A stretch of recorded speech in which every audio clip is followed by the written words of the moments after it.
રાજપીપળામાં સરકારી ST bus ડેપોમાં જવા તેમના ડેપોમાંથી રાજપીપળાની બહાર જવા માટે સ્ટેશન રોડ સાંકડો થઈ જતા એસટી બસો મચ્છી માર્કેટ વિસ્તારમાંથી પસાર થતા ગંભીર અકસ્માતો થવાની શક્યતા ઉભી થઈ છે।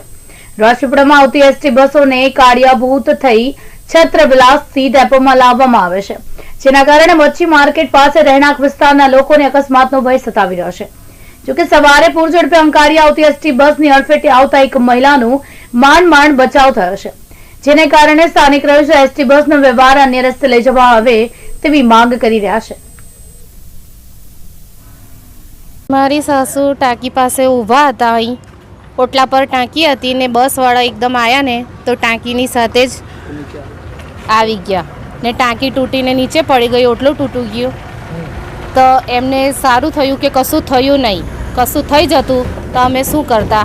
નાના છોકરા બી અહીં રમે છે, આ રહેવાનું વિસ્તાર છે, બસો સરકવાનું વિસ્તાર નથી, તો તમે અહીંથી બસ બંધ કરી દેજો। કઈ બસ હતી એવું કઈ ખ્યાલ છે? કઈ ગામની બસ હતી? સેલવાસ છોટા ઉદેપુરથી આવી હતી સેલવાસ।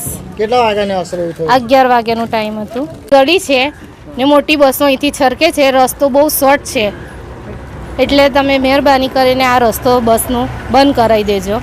નાના છોકરા અહીં રમે છે, કાલ ઉઠીને આ તો ટાંકી તૂટી ગઈ, કઈ છોકરાને વાગી જાય તો અમારે શું કરવાનું?